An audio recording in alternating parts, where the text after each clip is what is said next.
Amen. Amen. Amen. Amen. Eh bien voilà, frères et sœurs, Amen. nous voici réunis de nouveau pour écouter la parole de Dieu, l'Haftara qui s'intitule, enfin c'est l'Haftara qui dépend bien sûr de la paracha Kiddushim que nous allons voir samedi à Shabbat. Et pour moi, la paracha Kiddushim, enfin, cette portion-là de la Torah, c'est la plus importante. C'est la plus importante, c'est celle qui est au milieu du livre de Lévitique. Et je crois que c'est vraiment le point culminant de tout ce que nous devons faire. Dans le livre de Lévitique, et même avant, on nous a appris d'abord à comment il fallait construire le temple, le Mishkan, le tabernacle. Ensuite, nous avons vu que dans ce Mishkan, on ne pouvait pas entrer n'importe comment. Il y a tout un protocole à suivre pour pouvoir nous approcher d'Adonai. Il y a bien sûr tout un rite de purification à effectuer parce que la sainteté d'Adonai ne tolère en aucune manière l'impureté. Et on arrive bien sûr à quelque chose d'extraordinaire qui est le Kadash, c'est-à-dire la sainteté. Et cette paracha, c'est celle qui énonce le plus grand nombre de commandements déjà. Elle commence par le devoir d'être Kedushim, c'est-à-dire saint. Tout comme Dieu est saint. Donc, elle nous invite à ressembler à Adonai. Et elle continue en donnant la liste des commandements qui nous permettent de nous attacher à l'Éternel et par là même de lui ressembler. Cette liste mentionne entre autres la tzedaka, c'est-à-dire la charité, l'égalité des droits devant les tribunaux, le Shabbat à respecter, bien évidemment. Le Shabbat à respecter parce que depuis la Genèse jusqu'à Yeshua et même par-delà Yeshua, c'est un commandement qu'on ne peut pas se passer. Il faut observer le Shabbat. Et la moralité, bien évidemment, on en a parlé la fois dernière, au Shabbat dernier, avec Arer et Mot, hein, où la moralité a quelque chose d'extrêmement important pour pouvoir s'approcher d'Adonai. Donc, on ne peut pas s'approcher de lui comme on l'entend, comme on le veut, soi-disant, voilà, moi j'ai ma petite religion à moi, je crée ma petite religion, du moment que j'ai l'Éternel dans mon cœur. Non, non, non, il y a toute une série de règles à suivre pour pouvoir s'approcher d'Adonai. Et alors, bon, bien sûr, l'honnêteté dans les affaires commerciales, le respect des parents qui est primordial. Et comme nous disent les Écritures aussi, le respect des enfants par les parents. Le caractère sacré de la vie. On en a aussi parlé à Shabbat dernier. La vie qui est au centre de tout. Nous avons un Dieu de vie. Nous avons, même après la mort, il y a aussi la vie, puisque nous proclamons Yeshua Rai, que Yeshua est vivant, parce qu'il a été ressuscité. Et c'est dans Kedushim que nous trouvons le verset qui, pour moi, est un des plus beaux. Le deuxième verset, après, tu seras saint parce que moi, je suis saint. Il y a le deuxième verset qui est excessivement important, qui dit « Tu aimeras ton prochain comme toi-même ». C'est la raison pour laquelle j'ai mis en fond d'écran l'image que vous voyez là. Vous voyez l'image qui est derrière moi? Oui, on le voit. Ben voilà, mais tu es quand même un petit peu devant, hein, Bernard. Ah oui, oui, c'est normal, c'est moi qui suis la vedette aujourd'hui. Donc voilà, je veux dire par là que tu aimeras ton prochain comme toi-même. C'est dans Kedushim. C'est une des règles, je crois que c'est la règle la plus importante pour pouvoir s'approcher de l'Éternel. On ne peut pas dire aimer Dieu sans aimer son prochain.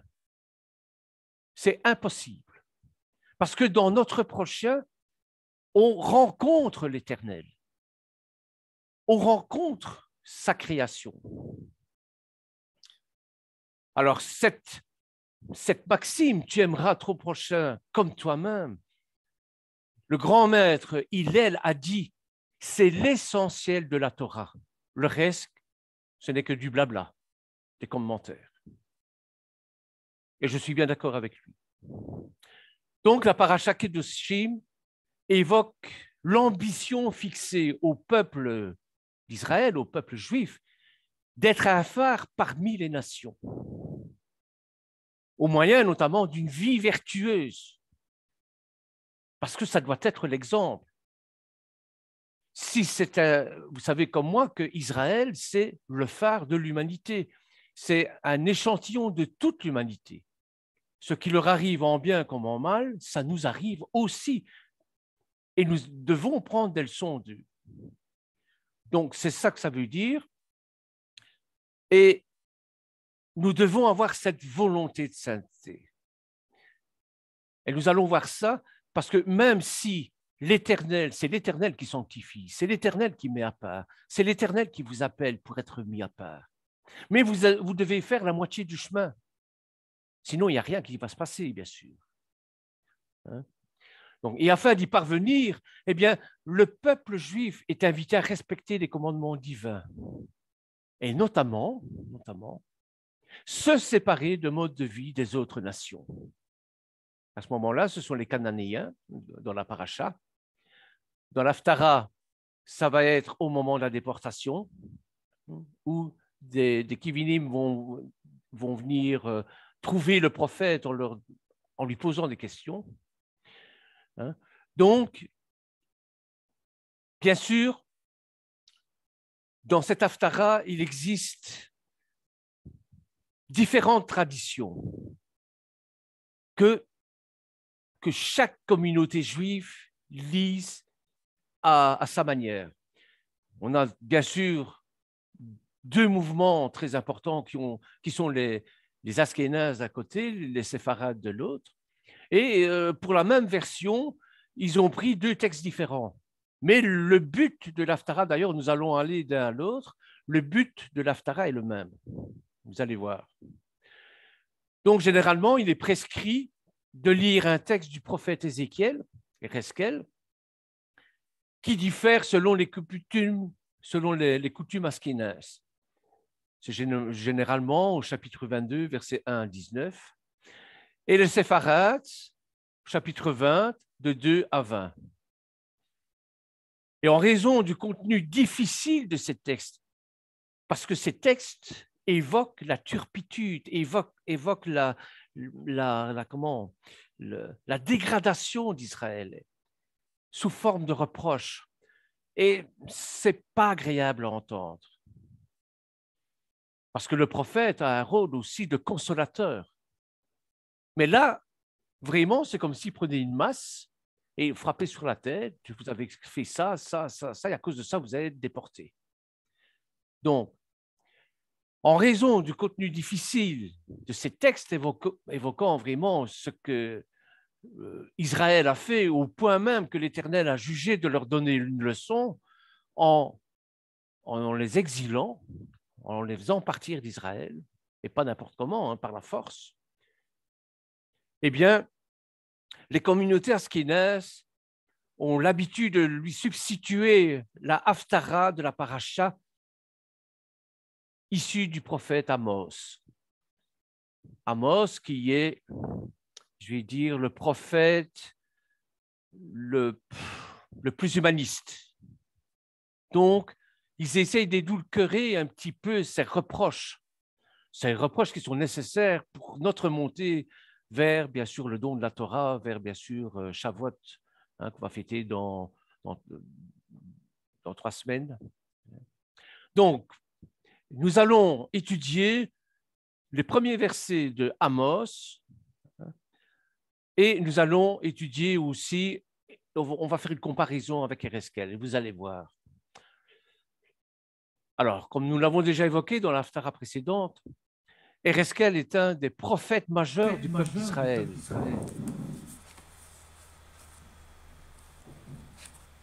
Avec Isaïe et Jérémie. Excuse-moi, Violette, il y a un écho. Oh, pardon. Oui, ça se fait tout seul. C'est parce qu'il a mon ordinateur les derniers temps. C'est pas grave. Enfin, je me suis dit, ça y est, voici l'écho de ma voix à travers les ondes. Donc voilà, donc, ce sont les trois grands prophètes scripturaires de la tradition juive, bien sûr. Hein. C'est bien sûr Ereskel, Isaïe, Jérémie. Et rappelons que cette importance n'est pas due à une hiérarchie de grandeur, je le rappelle souvent, mais ni de grandeur, ni de qualité dans la prophétie, parce que toutes les prophéties sont valables, c'est pas ça, mais simplement, c'est la grosseur du livre qu'ils ont écrit. Voilà, c'est ça. Il n'en demeure pas moins qu'Ereskel reste célèbre par la qualité de sa vision prophétique. Je l'ai déjà dit, Ereskel, c'est le mystique de l'Ancien Testament. Si bien qu'il est pris en exemple pour comparer sa vision à celle des Bnei Israël lors de la traversée de la mer Rouge. Une simple servante a vu, lors de la traversée de la mer Rouge, ce qu'Ereskel et les autres prophètes n'ont jamais vu. Alors, l'Haftara de cette semaine donc, fait partie des premiers chapitres qui évoquent d'une part les visions mystiques d'Ézéchiel sur le char divin, mais qui annoncent d'autre part les malheurs prochains auxquels la mauvaise conduite du peuple les expose, parmi lesquels la destruction du temple. Et chapitre précédent, notre texte évoque deux allégories, deux images, deux représentations sur les tourments, je vais dire, que va connaître le peuple d'Israël en raison de ses péchés. Nous revenons plus précisément à notre Haftara et elle intervient alors que les équinymes, ce sont des anciens, je vais tout remettre dans le contexte. Nabuchodonosor arrive en Judée et déporte d'abord l'intelligentsia, c'est-à-dire les notables et les prêtres aussi. Ereskel fait partie de la maison, fait partie du temple. Hein. Donc, tous les hauts dignitaires ainsi que les prophètes, sont déportés. Et bien sûr, le rôle du prophète, c'est de leur dire, bon, prenez courage, on va revenir dans nos terres, on va reconstruire le temple.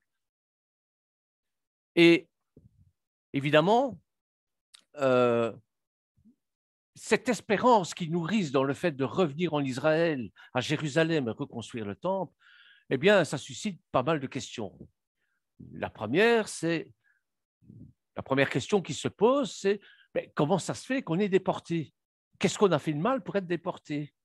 Et le rôle du prophète, c'est, voilà, comme on l'a vu la fois dernière, hein, vous avez commis tout un tas de péchés qui sont interdits dans le Lévitique, qu'on a vu, hein, d'ordre moraux, des aspects d'ordre moraux, les péchés d'ordre moraux, hein, par exemple l'adultère, et ainsi de suite.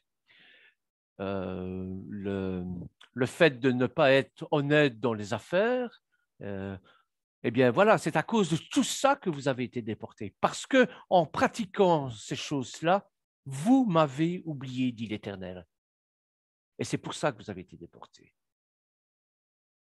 Parce qu'évidemment, comme je l'ai dit la fois dernière, c'est comme si vous plantiez un couteau dans le dos et puis vous dites, tiens, tu saignes, pourquoi tu saignes? C'est un peu ce genre de réflexion qui se font. Et les Équinim, donc ces anciens-là, viennent trouver le prophète afin d'une part de le supplier d'intervenir auprès d'Hachem, de ne pas détruire Jérusalem. Et d'autre part, pour interpeller le prophète sur la souffrance de l'exil. Et lui demande notamment si le peuple est toujours abstrait au respect de la Torah dans ce contexte, alors qu'ils avaient le sentiment d'être abandonnés par l'Éternel. Lorsqu'ils sont emballés par les encouragements du prophète à tenir bon, eh bien, les Équinim disent, oui, on va reconstruire le temple, on va faire ça, on va reprendre les sacrifices comme avant. Et Reskel dit, mais attendez, vous n'avez rien compris, les gars. Vous n'avez rien compris. À quoi ça sert de vous avoir déporté si vous recommettez les mêmes erreurs? Il faut aller de l'avant, il faut oublier tout ce que vous avez fait et repartir d'un bon pied. Donc, notre Haftarah est bien sûr tiré du livre de Amos et celui de Ézéchiel,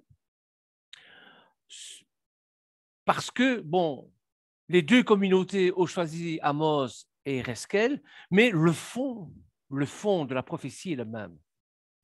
Amos, c'est bien sûr 7 versets. Chez les Ashkénazes, ça peut plus, c'est 21 versets, évidemment. Nous n'allons pas tout étudier, bien évidemment. Ce que nous allons faire, c'est donner des pistes de réflexion, comme d'habitude. Parce que je n'ai pas la science infuse, évidemment. Mon rôle, c'est simplement de vous donner des pistes de réflexion. Donc, pour comprendre cette Haftarah, je reprends un petit peu le thème développé dans la paracha, qui est la relation matrimoniale entre l'Éternel et sa créature. C'est ça. Souvenez-vous, quand le grand prêtre entre dans le Saint des Saints, eh bien, il y a un moment où il disparaît dans sa buée, dans sa fumée de son encens qui va apporter à l'Éternel. Il disparaît et on le traduit par une sorte de mariage, de fusion avec l'Éternel. Et cette relation est développée en filigrane et c'est pas dans l'Ancien Testament, c'est pas dans le Tanakh qu'il est le mieux représenté. Mais c'est Yeshua qui va nous le révéler. Et Yeshua est venu quoi faire ici-bas, sur terre? Qu'est-ce qu'il est venu faire? Bien sûr, vous allez me dire, il est venu nous sauver. Oui, oui, d'accord. Mais il est venu chercher quelque chose de très spécial. Une épouse. Et c'est rarement exprimé dans la Torah. Bien sûr, on nous parle d'une relation paternelle avec Adonai ou maternelle. Bon, une relation royale, il est le roi, de maître, de seigneur. Mais on ne parle pratiquement pas de l'épouse. On en parle à filigrane. On en parle en filigrane lorsqu'on parle du zivouk, lorsqu'on voit la recherche d'Abraham.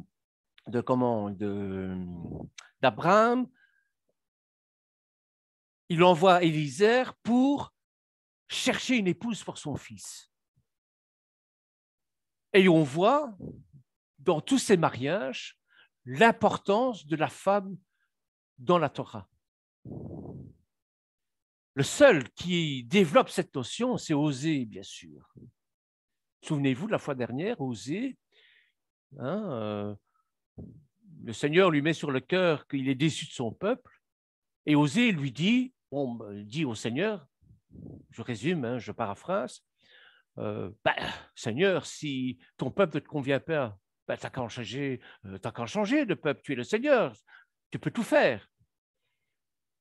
Et le Seigneur, pour faire comprendre à Osée l'attachement qu'il a à son peuple, ce peuple qu'il a choisi et qu'il le forme, bien, il va lui dire, il va le faire tomber amoureux d'une prostituée. Lui, il va avoir des enfants. Et à certains moments, il va lui dire, regarde, la Torah dit que tu dois répudier ta femme. Et il va se dire à Adonai, à Hachem, je suis désolé, je ne peux pas le faire parce que je suis trop attaché à elle, je l'aime, et de un, et de deux, j'ai des enfants. Et Adonai, il va lui faire comprendre, tu vois pourquoi moi, je ne peux pas me défaire de mon peuple. Même il a été volage, même qu'il a fait de la prostitution, il est allé vers d'autres dieux, etc. Et malgré ça, je lui pardonnerai parce que c'est mon peuple. Comme toi, tu pardonnes à ta femme. C'est exactement pareil. Donc, dans la période de préparation avec l'Homère, Shavuot est ce mariage avec l'Éternel, dont la Torah est le contrat de mariage, si vous voulez. Lorsque vous passez devant le maire ou lorsque vous passez devant le rabbin ou devant le pasteur, eh bien, on établit un contrat de mariage. Pour le meilleur ou pour le pire, est-ce que vous acceptez d'épouser madame un-tel, monsieur un-tel? Oui, parce qu'en plus, il faut le dire. L'important, c'est le oui. Si vous dites oui, ce que vous vous engagez par la parole, vous savez que dans les Écritures, la parole est quelque chose d'extraordinaire. Et c'est pourquoi la Torah, dans Hararé et Mot, appuie sur les interdits sexuels. Ces interdits sexuels qu'ils pratiquaient au moment où ils ont été déportés, évidemment, et qui empêchent cette relation intime avec l'Éternel. Et si ça empêche la relation intime avec l'Éternel, ça empêche la relation profonde avec son épouse. C'est évident. Puis comme je vous l'ai dit tout à l'heure, hein, aime ton prochain comme toi-même. Bon. Donc, on a parlé samedi, on a parlé à ce Shabbat dernier, car le but primordial d'un homme est de réussir quoi? Mais c'est de réussir sa famille, qui est le projet divin en soi. Le reste, mais ce ne sont que des moyens, évidemment, et pas des buts. Le but, c'est la cellule familiale.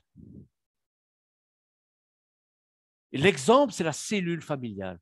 Et c'est la raison pour laquelle le Satan s'obstine à détruire la cellule familiale. Comment? En détournant le sens du mot amour. Tout simplement.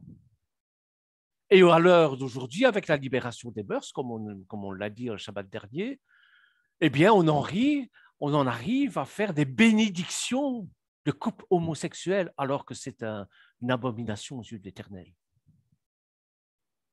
Voyez? Donc, le but, c'est ça, c'est la famille. Frères et sœurs, sincèrement, où je me sens vraiment vivant, où je suis vraiment moi-même, c'est où? Au boulot?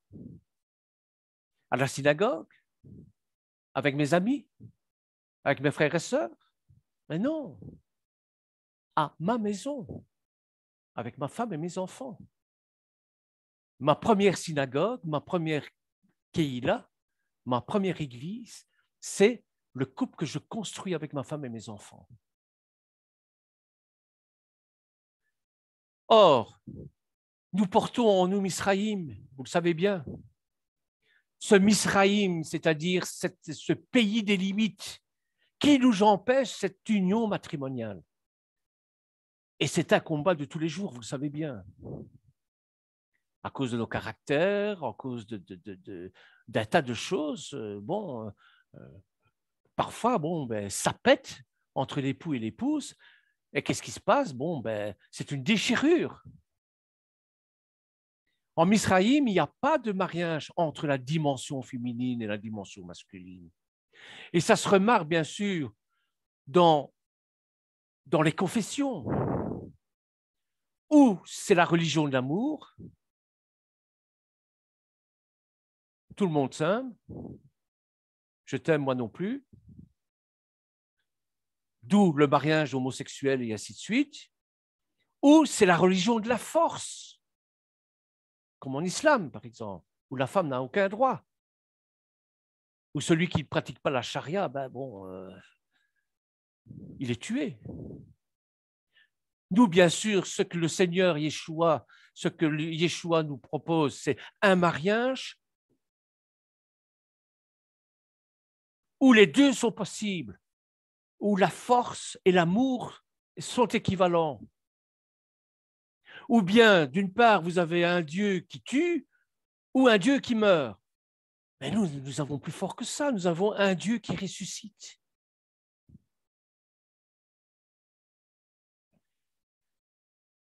D'emblée, l'Haftara prend donc la totale contre-pied de la paracha. La paracha Kiddushim met l'accent sur la sainteté d'Israël. Si vous prenez le Lévitique au chapitre 20, verset 26, il nous dit « Vous serez saints pour moi, car je suis saint, moi l'Éternel. Je vous ai séparés des peuples afin que vous soyez à moi. » Donc l'objectif, c'est de ressembler à Adonai. Comment ressembler à Adonai? En mettant nos pas dans ceux de son fils, de Yeshua Mashiach. En lui ressemblant, nous ressemblons à Adonai. Israël ne peut pas être comparé aux autres peuples. Et sa destinée est toute particulière. Il faut en être conscient. C'est ce que nous comprenons de la sainteté, bien sûr. Mais il y a un mais à ça. Parce que c'est vrai, l'Éternel a sanctifié son peuple, l'a mis à part des autres nations, c'est vrai. Mais pas que ça. Et Amos, sous le signe du reproche, affirme le contraire. Il nous dit, n'êtes-vous pas pour moi comme des enfants des Éthiopiens? Enfants d'Israël, dit l'Éternel. N'ai-je pas fait sortir d'Israël du pays d'Égypte? Comme les Philistins de Caphtor et les Assyriens de Kyr. Attends, je ne comprends plus rien là. Ça fait que d'un côté, Israël est la prunelle de l'œil de l'Éternel. C'est grâce à l'Éternel, c'est par les miracles de la sortie d'Égypte que Israël a pu être là et là. Et l'Éternel lui dit, oui, mais les gars, attendez, vous n'êtes pas les seuls sur terre. Hein. Les faveurs que je vous ai accordées, je les ai accordées à d'autres peuples aussi. Et au moment où l'Haftara est mise en lumière, hein, eh bien, Israël se croit particulier parce que sorti d'Égypte avec des miracles. C'est vrai, c'est vrai.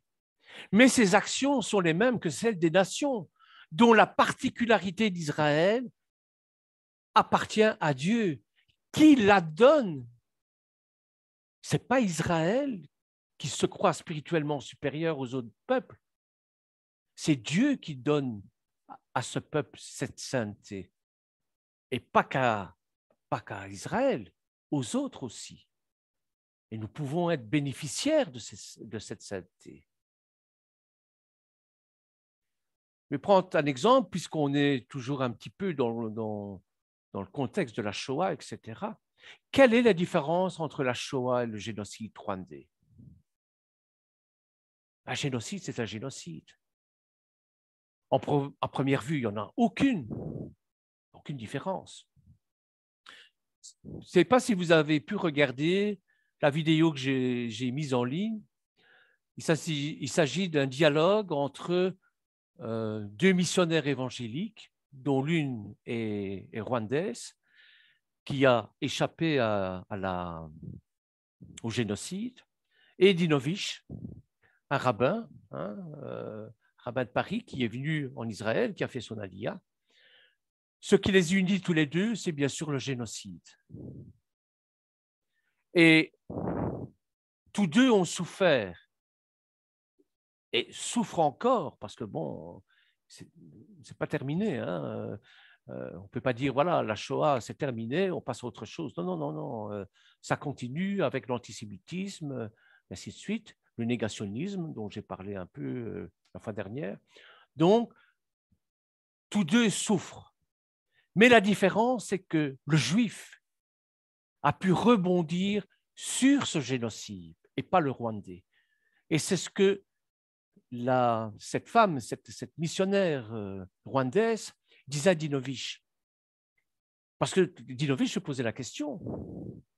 Il dit, mais moi, je viens chez vous apprendre comment je dois rebondir, parce que mon peuple est incapable de rebondir. Il est toujours dans le creux de la vague en train de faire de la victimisation. Mais vous venez de créer un pays, là, refaire naître un pays. Pourquoi? Qu'est-ce qui s'est passé? Pourquoi vous avez cette force? Et cette force ne vient pas d'Israël, bien sûr. Ça vient de l'Éternel, d'Adonai. Vous voyez? C'est extraordinaire. Écoutez bien cet échange, c'est époustouflant. Donc, Amos est étonnant car il prend le contre-pied du particularisme du peuple juif. Même si ce peuple juif a été sorti miraculeusement d'Égypte, ben, il n'en est rien puisque leur histoire est comparable à d'autres histoires. C'est ce que Amos a l'air de nous dire. Hein? N'êtes-vous pas pour moi comme les enfants des Éthiopiens, enfants d'Israël, dit l'Éternel. N'ai-je pas fait sortir Israël du pays d'Égypte, comme les Philistins de Caphtor et les Syriens de Kyr?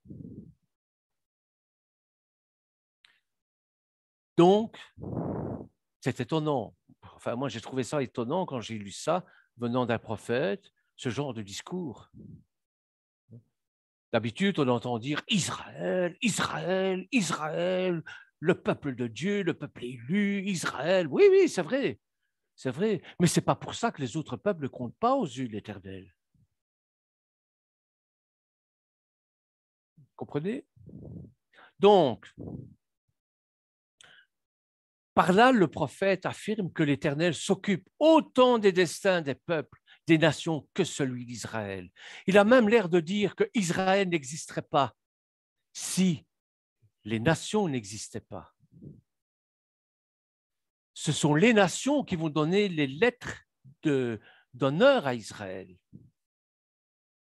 Et Israël doit être la lumière du monde, évidemment. Pour Amos, les Juifs n'ont reçu aucun privilège de traitement ni de faveur dans l'histoire universelle. Quand il parle du Couche c'est l'Éthiopie, eh bien, c'était le peuple le plus lointain, le peuple le plus étrange aux yeux du Moyen-Orient. Il parle des Philistins. Vous vous rendez compte des Philistins? Ils sont devenus les Palestiniens d'aujourd'hui. Bien, voici, ce sont des voisins proches partageant la même terre qu'Israël. C'est un peuple maritime, originaire de la Crète. Ils sont chez eux autant que les Juifs. Et l'Éternel le dit à Israël. Il faut maintenant que les Palestiniens, enfin que les Philistins, puissent accepter ça. Ça, c'est un autre sujet. Et c'est pour ça que vous avez des Palestiniens israéliens, enfin ce sont des Israéliens, ils ont reconnu la terre d'Israël, l'État d'Israël, et servent l'État d'Israël en tant qu'Arabes, bien sûr, de religion islamique. Ça existe. On en parle très peu, mais ça existe. Donc, ces gens-là qui sont originaires de Crète, ils sont chez eux autant que les Juifs, puisque c'est Dieu qui les a amenés là volontairement. Pourquoi faire? Mais parce que c'est l'ennemi intérieur avec qui il faut apprendre à vivre. C'est le Yetzerara, Yetzeratov. Ça ne sert à rien de combattre le Yetzerara. Il est en vous. Il faut apprendre à vivre avec. Il faut un équilibre des deux forces, des forces négatives comme des forces positives. Les Syriens, puisqu'il parle des Syriens, bien, les Syriens sont la puissante menaçante en train de monter à l'époque. C'est l'ennemi extérieur. Et à travers ces trois exemples différents, on voit que l'Éternel dirige tout. Et c'est un avertissement. C'est un avertissement.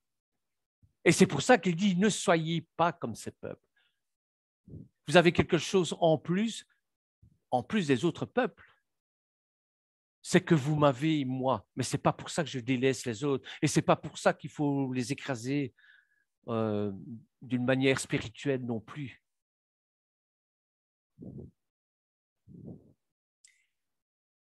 Revenons un petit peu sur Couche, donc les Éthiopiens. Eh bien, la comparaison est quand même forte et flagrante.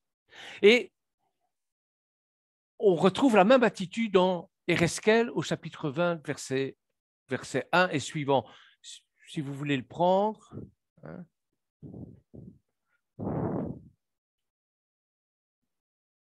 Donc, Ézéchiel, verset 20, verset 1 et suivant.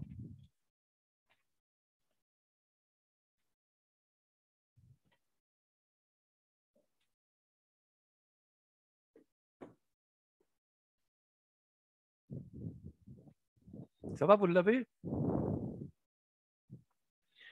D'ici le 10e jour du 5e mois, la 7e année, certains chefs d'Israël vinrent consulter Adonai et s'assirent avec moi. Donc, c'est comment? C'est les Sékinim dont je vous parlais. Hein. Et la parole d'Adonai me fut adressée. Homme, parle aux chefs d'Israël, et tu leur diras qu'Adonai demande. Êtes-vous venus pour me consulter? Ici, la traduction, c'est « je suis vivant », mais ce n'est pas comme ça que je le traduis en hébreu.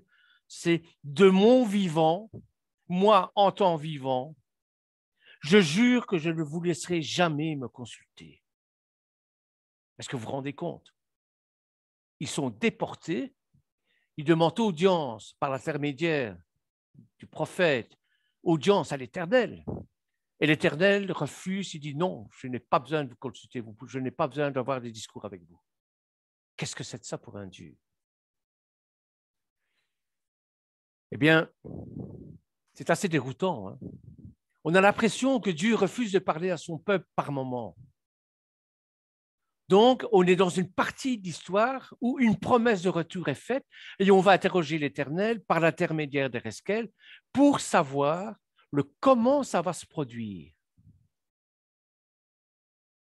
Mais qui sont ces gens qui viennent interroger l'Éternel? Et pourquoi les rejette-t-il? Voilà la question qu'il faut se poser. Donc, ce sont les compagnons de Daniel. Il faut lire un peu la Bible et on a des précisions concernant ces gens-là, les Sékinim. Hein, ce sont les compagnons de Daniel. Il faut prendre le livre de Daniel et un peu fouiller là-dedans. Donc, c'est Miraël, Azaria et Mira, hein, qui sont des futurs martyrs. Et ces futurs martyrs-là ne veulent pas se prosterner devant la statue de Nabuchodonosor. Parce qu'ils ne veulent pas renier leur foi. Et le prophète rappelle ici que l'Éternel a donné au peuple un pays où coule le lait et le miel. Oui, mais comment ce peuple-là s'est-il comporté dans ce pays où coule le lait et le miel? Voilà la vraie question. Alors, il est en train de leur dire, écoutez, revenez dans le pacte que vous avez fait avec moi. Et à ce moment-là, peut-être qu'on va discuter. Mais dans l'état d'esprit où vous êtes, ce n'est pas la peine. Je ne vous écouterai même pas. Revenez à la Torah, et alors on pourra discuter. Et on pourra créer ensemble, on pourra refaire le chemin ensemble, on pourra reconstruire Israël ensemble. Et vous venez me demander quoi au juste?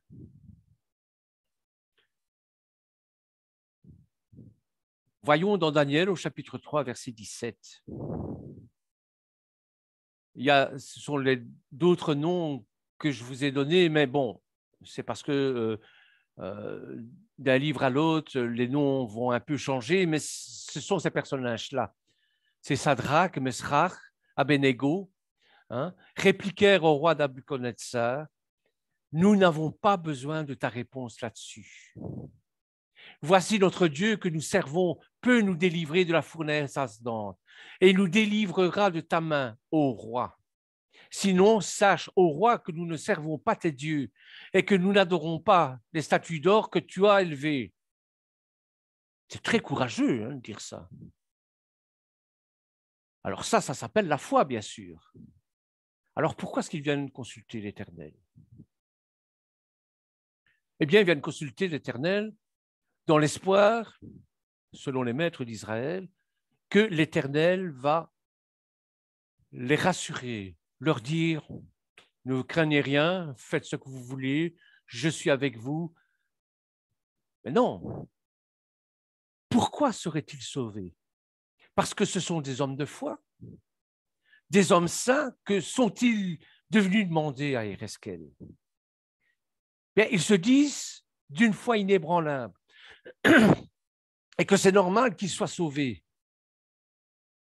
Mais on ne peut pas avoir une certitude, bien sûr. Et c'est ce qu'ils demandent à l'Éternel par le truchement d'Ézéchiel. Seigneur, bien sûr, nous avons foi en toi. Bien sûr, on ne va pas renier notre foi.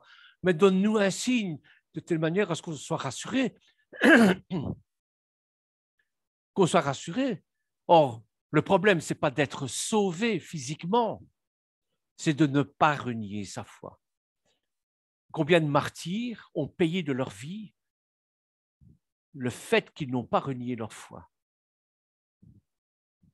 Et c'est pour ça qu'on dit que ce sont des saints aussi. Donc, ce qu'ils veulent, c'est une certitude, mais l'Éternel ne donne pas de certitude. Si tu as la foi, tu n'as pas besoin de certitude. Et si je meurs à cause de ma foi, mais ça n'a pas d'importance. Parce que c'est ma foi qui m'a sauvé. La réponse est claire, bien sûr. Non, vous n'aurez pas de certitude. Le sens de l'avenir me regarde. Moi, je ne vous demande qu'une seule chose. Paraphrase. Moi, je ne me demande qu'une seule chose, c'est dans le verset 18, en Daniel chapitre 3, verset 18. Je dis à leurs fils dans le désert, ne suivez pas les préceptes de vos pères, n'observez pas le coutume et ne vous souillez pas avec leurs idoles. Je suis l'Éternel, votre Dieu. Suivez mes préceptes, observez mes ordonnances et mettez-les en pratique. Sanctifiez mes Shabbats, qu'ils soient entre moi et vous un signe auquel on connaisse que je suis l'Éternel, votre Dieu. Il y a des gens qui ont pratiqué ça et qui sont morts à Auschwitz dans les fours crématoires en chantant Animaïm. Mon père me disait, quand il chantait Animaïm, j'étais rempli de colère parce que ces imbéciles, ils ne comprenaient pas qu'ils allaient au four crématoire. S'ils le comprenaient très bien, ils savaient qu'ils allaient mourir. Mais spirituellement, ils étaient sauvés par leur foi.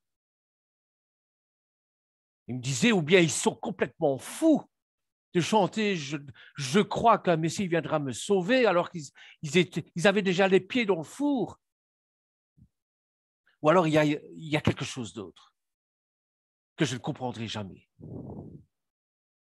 Et c'est ce quelque chose d'autre qu'il faut essayer de comprendre. C'est-à-dire que ce n'est pas parce qu'on a la foi qu'on est exempt de mourir, de douleur, de tribulation.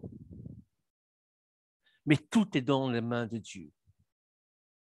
Et quand on meurt pour sa foi, sans renier sa foi, eh bien, on montre aux autres, aux nations qui vous font du mal, que c'est l'Éternel. Qui est l'Éternel? C'est la deuxième baffe de la parabole de la parole de Yeshua. C'est ça. Quand on vous flanque une gifle sur la joue gauche, eh bien, tendez la joue droite. Ce n'est pas du masochisme du tout. Voyez, l'Éternel fait appel à leur conscience. Voilà ce que vous avez entre les mains. C'est ce savoir. C'est votre foi agissante. On a tellement l'habitude de dire Besrat Hachem, si Dieu le veut, à la gloire de Dieu. Bon. Mais l'Éternel interpelle en disant, je vous ai créé à mon image. Donc, agissons ensemble. Je vous ai créé pour être des pantins ou des hommes libres. Mais soyez des hommes libres. Lorsque vous vous mettez devant votre ordinateur, appuyez sur le on et je serai à vos côtés pour diffuser mon message à travers le monde. Ce n'est pas moi qui vais appuyer sur le on. Ça, c'est votre partie, ça. Est-ce que vous comprenez ce que je veux dire?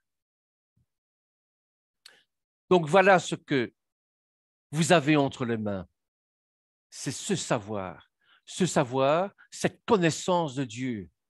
En Osée, au chapitre 4, verset 6, qui nous dit « Mon peuple se meurt faute de connaissance ». Donc, je veux dire quoi par là? Vous savez, j'ai l'impression parfois quand je prie que je vais au supermarché avec une caddie.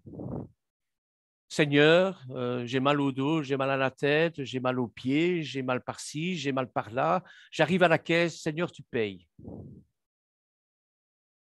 Bien sûr qu'il va intervenir, c'est certain. Peut-être pas comme on le voudrait, mais arrêtons de se servir de Dieu. Il nous a créés pour que nous le servions et pas que nous servions de lui. Est-ce que vous comprenez ça? Aide-toi et le ciel te dira, dit le dicton. Et c'est vrai. Et c'est quand on est vraiment dans le fin fond du gouffre qu'il y a toujours une main qui va nous tendre, qui est tendue. Et ça, c'est l'Éternel, ça. C'est Yeshua en montant sur sa croix qui fait ça. Arrêtons de nous servir de Dieu, mais servons-le vraiment. C'est comme si on prenait donc cette caddie et que l'addition, ben, c'est pour l'Éternel. Hein. Je crois qu'il faut arrêter ça.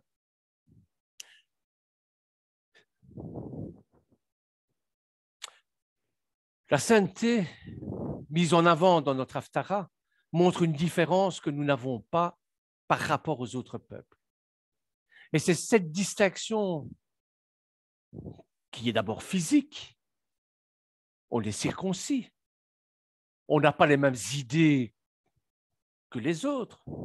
On ne prie pas de la même manière que les autres. On ne s'habille pas de la même manière que les autres.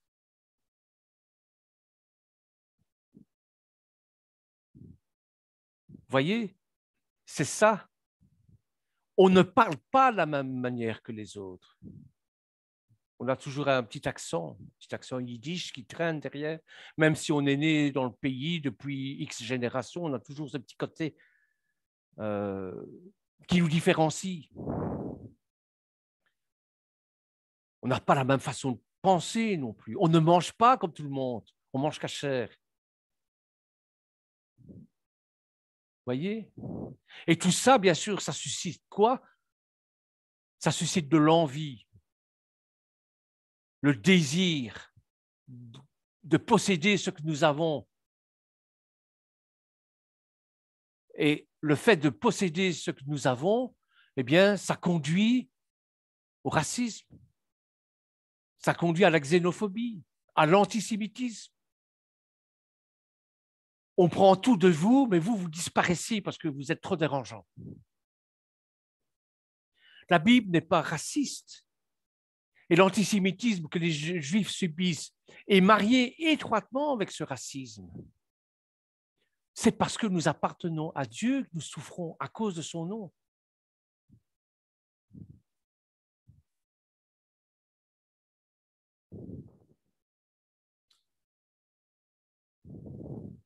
Alors la sainteté de Dieu, c'est quoi? Parce qu'on pourrait se poser la question. C'est bien de vouloir ressembler à l'Éternel. C'est bien de ressembler à Yeshua, mais c'est quoi cette sainteté? Ben, prenez Isaïe chapitre 6, versets 1 à 13. Je vais vous laisser le temps de prendre. il donne une définition de la sainteté. Mais pas, ce n'est pas figé, cette sainteté-là. La sainteté, ce n'est pas quelque chose de figé, ce n'est pas quelque chose qu'on a une fois pour toutes. C'est une évolution. Donc, Isaïe chapitre 6, versets 1 à 13.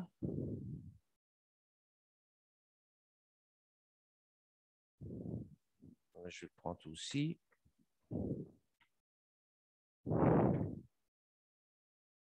Isaïe 6.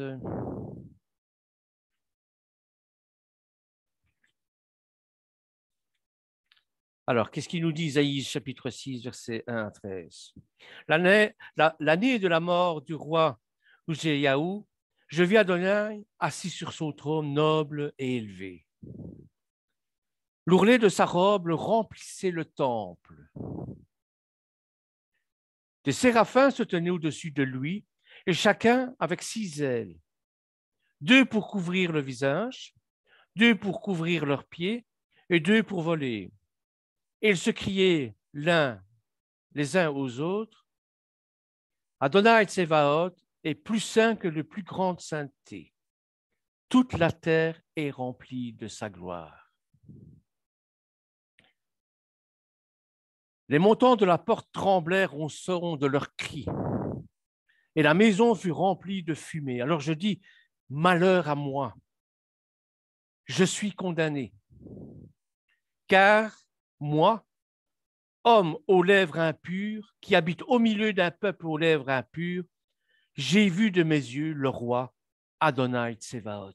Vous voyez, la sainteté, c'est ce que je vous disais en introduction, la sainteté d'Adonai ne supporte pas l'impureté. Or, l'homme est impur de par le péché des origines, évidemment. C'est clair, c'est bon. Et lui, petit vermisseau, il a vu la gloire de Dieu. Comme le peuple dans le Lévitique a vu la gloire de Dieu dans Shemini, ils ont vu la gloire de Dieu. Adav et Avihu l'a vu de trop près, la gloire de Dieu. Ils en sont morts. L'un des séraphins vola vers moi avec dans sa main un charbon ardent qu'il avait pris sur l'autel des pinces, avec des pinces. L'autel des sacrifices, bon, il a pris un charbon ardent. Il m'en toucha la bouche et dit, voici, cela a touché tes lèvres, ton iniquité a disparu, ton péché est expié. Alors j'entendis la voix d'Adonai qui disait, qui enverrai-je? Qui ira pour nous? Je répondis, me voici, envoie-moi. Il dit, va dire à ces peuples, oui, vous entendez, mais vous ne comprenez pas. Vous voyez, mais vous ne saisissez pas. Rends le cœur de ce peuple rempli de graisse. Bouche leurs oreilles et ferme leurs yeux. Car s'ils voyaient avec leurs yeux, entendaient avec leurs oreilles et comprenaient avec leur cœur, ils se repentiraient peut-être et seraient guéris. Je demandais à Adonai, jusqu'à quand? Il répondit, jusqu'à ce que la ville devienne des ruines inhabitées, des maisons sans présence humaine, le pays entièrement dévasté, jusqu'à ce qu'Adonai chasse le peuple au loin et que le pays ne soit qu'un vaste désert. Même si 1/10 du peuple demeure, il sera dévoré.